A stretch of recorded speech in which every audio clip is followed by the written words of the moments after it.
Back in the early aughts, Ubisoft was on quite the tear when it came to original properties. Having acquired the Tom Clancy license and continuing to shift into multi-platform development, there was rarely a title during this period that wasn't worth checking out.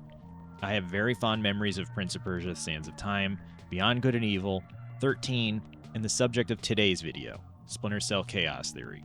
For much of my teen years, Splinter Cell was one of my favorite games, and it helped me gain an appreciation for stealth action titles that I didn't really have experience with in the prior console generation. I was a late starter with Metal Gear Solid. While I could recap my entire history with the brand and how frustrated I am that Ubisoft has done basically nothing with it outside of Cameo since 2013, I'd rather celebrate the magnificence that is Chaos Theory, especially since 2025 has marked its 20th anniversary. I'm a bit late with this video, but Splinter Cell Chaos Theory was released on March 29th, 2005 in North America, with a European release a few days later. The GameCube version technically released on March 30th, but for all intents and purposes, this was the start of when the series went 100% multi-platform instead of having downports created for the PS2 and Nintendo's Purple Lunchbox some months later. At the time, I had a close friend who I'd played games with via Xbox Live almost every day after school, so I purchased the Collector's Edition for PC and the Standard Edition on Xbox to cover all of my bases. It's hard to properly convey it now with how advanced graphical rendering has become, but Chaos Theory marked a huge improvement in visual fidelity for the series.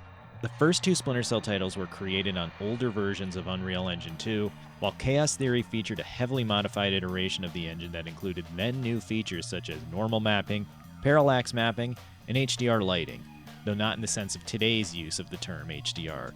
This franchise had always been on the cutting edge of technology, but this truly felt like a next-generation title in every sense of the word. For quite a while after release, it even looked better than most Xbox 360 games that were coming out. You can't knock the art direction and the style of that OG Xbox original, but Chaos Theory showcases a huge step up in budget that lends itself to a more realistic and engrossing world as a result. That's what has stuck out to me for all these years. For the purposes of this retrospective, I replayed the campaign for the first time in 17 years, and it's surprising how much I retained. A lot of that is down to strong theming in the levels, such as the first mission taking place near some docks with a lighthouse at the end. Maybe because it was part of the demo for the game, I practically have the layout burned into my brain. I needed to readjust to some of Chaos Theory's control quirks, but otherwise everything came rushing back to me. The controls don't follow the typical third-person style of modern games, but all of your actions are mapped smartly, and having the joystick actually utilize its full range of motion feels innovative against 3D games that have all but abandoned granularity in recent times. What I did forget until around 2018 was that the character writing here is very strong. What makes Fisher such an enjoyable protagonist is that he's not cynical or angry, but sort of a wise ass. In his conversations with personnel from Third Echelon, Sam will crack jokes like the one in this clip. Maria Narcissa. You're not trying to set me up on another blind date, I hope. The Maria Narcissa is a boat. So was the last girl you set me up with. Fisher. Sorry.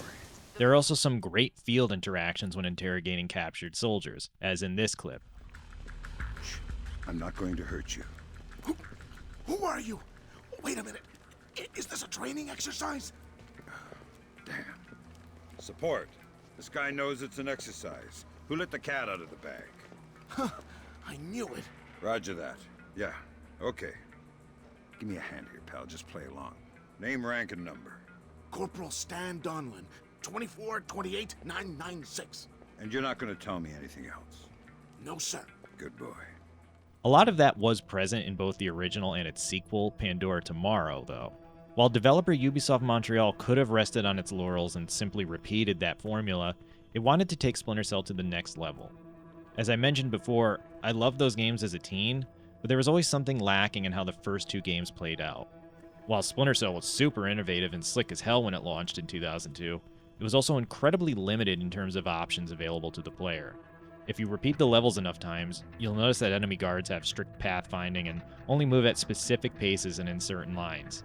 You also don't get many choices in navigating levels, with areas having incredibly linear paths that give you the sensation of being a covert spy without truly putting your skills to the test. Chaos Theory changes that. Likely taking a page out of the then incredibly well-received Hitman 2 Silent Assassin and its follow-up, Hitman Contracts, Chaos Theory has more open-ended level design that still retains linearity, but grants you more than a straight path to accomplish your goals.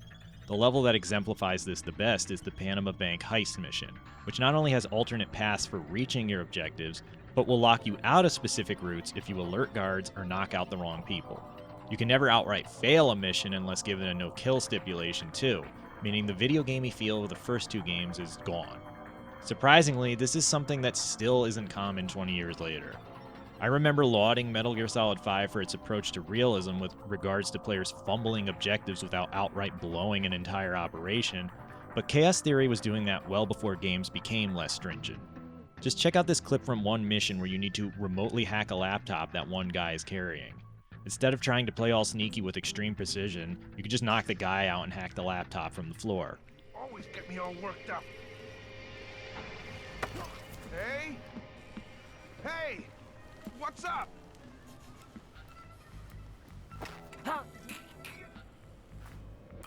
Forget it. I don't want to find anything anyway. What's going on? Where are you?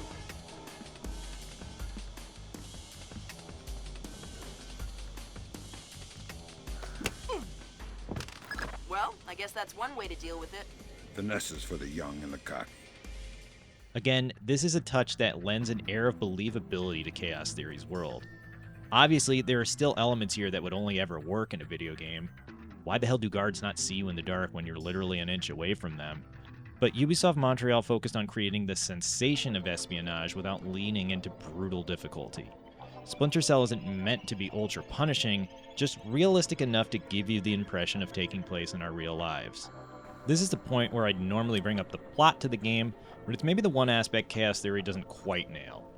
I do find it fascinating that 20 years later, elements such as Japan resurrecting its military and North Korea trying to shift blame to foreign nations have come true, but as with most Tom Clancy novels and games, this was written in a period where the prevailing military story was that the Cold War never ended.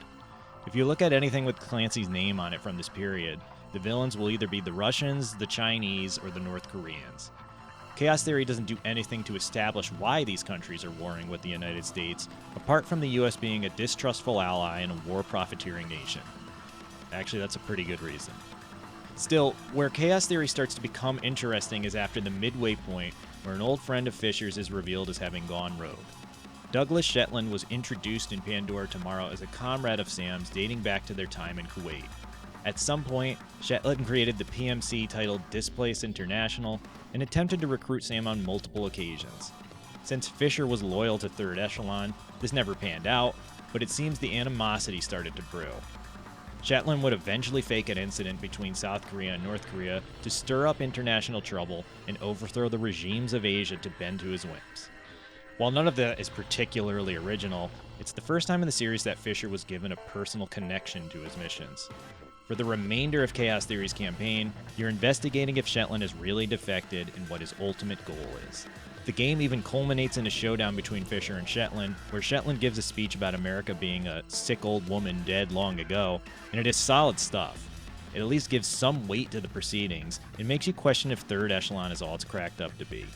It also maybe foreshadows the pivot Fisher's character would take in Double Agent, where he is sometimes in direct opposition to his former employers. That isn't the full story with Chaos Theory, however. In a rather innovative move for the time, Ubisoft Montreal created a side co-op campaign that elaborated on a few plot points from the main story. They aren't integral to understanding things, but the expansion of the regular story into a different mode would become a trend that would take form in the following console generation. I don't have any personal footage of this mode as it's nearly impossible to play in 2025, but I can recall memories of playing it with my friend back in high school.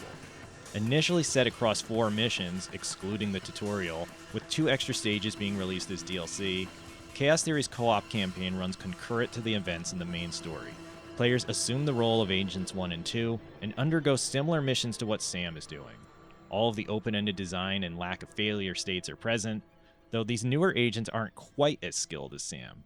You'll lack a few pieces of equipment, and you don't have quite the same physicality as Fisher, so players will need to boost each other to higher ground, throw each other over gaps, or engage in pressing buttons at the same time to open locked doors. Some of the mechanics are implemented specifically to enforce cooperation, and they could feel a little contrived, but otherwise this mode is a big highlight of the overall package. The feature that really blew my mind back in the day was the integration of proximity chat. On the original Xbox, Microsoft hadn't created a system for private chat yet, so players would need to communicate through in-game means with their headsets. Ubisoft Montreal implemented a feature that would have the players' voices cause noise in-game. What this meant is that if you were in proximity to an enemy, speaking loudly could alert them, if not outright blow your cover. You don't understand how many times a knock at the door or a sneeze in my house would completely ruin my attempts to finish levels, but it felt like such a futuristic concept. Since my friend and I typically just talked about school, our lives, and any other interesting things we could think of, we were constantly in a state of pausing our conversations to sneak past enemies. It also got us to talk like covert spies, and that we'd keep our conversations minimal or use code words to identify targets and objectives. It's one of the defining elements to me of what made this co-op mode so cool. I wish I could recall specifics of the missions, but I know from a semi-recent playthrough of Double Agent's co-op mode that areas are broken up into chunks. While there are a total of 6 missions here, it's spread across something like 12 levels and doesn't take more than a few hours to finish. Some of the areas from the main campaign are present, and you'll even hear dialogue from the North Korea mission where Sam needs to gather intel for Agent 1 and 2. It's a very ambitious mode for this particular era of gaming, but it's something that I truly miss. I can also convey that same sentiment to Chaos Theory's Versus multiplayer mode, which was an expansion of what Ubisoft Shanghai had started in Pandora Tomorrow. Much has been written about the Spies vs. Mercenaries feature by others, but it's also something my friend and I were playing on a pretty regular basis. If we didn't feel like cooperating to take on campaign missions, we'd team up to take out other players across the globe. As with the co-op portion of Chaos Theory, I don't have any unique footage to share because Ubisoft shut off the server some years ago. It's a real shame as, for a good while there, Spies vs. Mercenaries was one of the more unique multiplayer modes available online. Offering 2 completely different playstyles, Spies would navigate levels in a third-person perspective to tackle specific objectives while being equipped with non-lethal gear. Most of the same co-op moves from the co-op campaign are present, though your characters are a lot more agile and through coordination can actually kill mercenaries if you sneak up behind them to break their necks. I distinctly remember whispering vulgarities to players as I killed them. On the flip side, mercenaries would patrol the floors of different levels in a first-person mode and have access to all manner of lethal gear to take out spies. You couldn't grab opponents, and there weren't any co-op specific maneuvers, but having a fully automatic weapon and grenades allowed some creative use of firearms to take out foes. If you knew opponents were crawling around in the ceiling tiles, for instance, you could lob a grenade up there and clear them out. Now, balance might sound like a concern to anyone who hasn't had the chance to play this, but there were a few decisions made to keep things level. Mercenaries didn't control like a modern FPS where your aiming is swift. There was a weightiness to the reticle that required you to commit to turning around or shifting your gun when you wanted to aim. Spies also had unlimited quantities of shock rounds for their rifle, so even if they depleted smoke or flash grenades, they weren't left without recourse. Both sides were fun to play and felt totally unique, so the multiplayer mode wound up being incredibly innovative for a series that you wouldn't think could even facilitate versus multiplayer. I don't have any specific memories of the maps because I played so much of both Pandora Tomorrow and Chaos Theory's online offerings that they've simply blended together over the years. I do know that a majority of my time in Versus was on the PC release, as my friend wasn't always available. There was a weird quirk with mercenaries on PC where their aim was pinpoint accurate, so they clearly had an advantage on that platform. Still, this was the first type of asynchronous multiplayer I had ever experienced, and it's strange that more modes like this don't exist anymore. Then again, I could say that same thing about the entirety of Splinter Cell Chaos Theory. Back in the mid-aughts, wildly creative stealth games were all the rage. Metal Gear Solid was still going strong and even had its own take on multiplayer, while Sony had released a Siphon Filter game for PS2 that incorporated online co-op. Hitman was growing as a brand, and Eidos had even released Thief Deadly Shadows on the Xbox and PC in 2003. Stealth action felt like a staple genre that would never get boring, but I guess gaming trends need to eventually shift. We still have Hitman, but there's an incredible dearth of games even remotely similar to Splinter Cell in 2025. I can't claim that everything is perfect with Chaos Theory, but when your choices nowadays are either digging into the past or playing literally nothing, what else can you do? It's not like Chaos Theory was a dud either, as the game sold 2.5 million units by the end of March 2005. Chaos Theory even had a ridiculous port to the N-Gage of all devices. You'd think Ubisoft would have continued with the series for years to come, but while Double Agent would release in 2006, things took a turn for the worse when Splinter Cell Conviction suffered numerous delays and setbacks. From that point on, the only game we've seen is 2013's Splinter Cell Blacklist and random cameos in the Ghost Recon games. All that said, the sentiment I want to convey is that even if there had been millions of other options over the last 2 decades, Splinter Cell Chaos Theory would remain an all-time classic. From its ambitious design and integration of various modes to its overall polish and strong level design, it's simply a high-quality game that remains fun to play. Sam Fisher is one of the all-time great video game characters, and his Cyber Ninja exploits are some of the coolest things ever committed to the digital canvas. If this had been the only game to ever feature him, at least it was the greatest damn thing around in 2005. I'm not sure I have hope for the Splinter Cell series moving forward, but Ubisoft is still supposedly working on a remake of the original game. If it could capture even a quarter of the quality that Chaos Theory has, it will be a solid title. My hope is that its designers look back at Fisher's finest hour to see what made it such a masterpiece and attempt to replicate that instead of throwing out the baby with the bathwater. Third Echelon and Sam Fisher deserve better than that.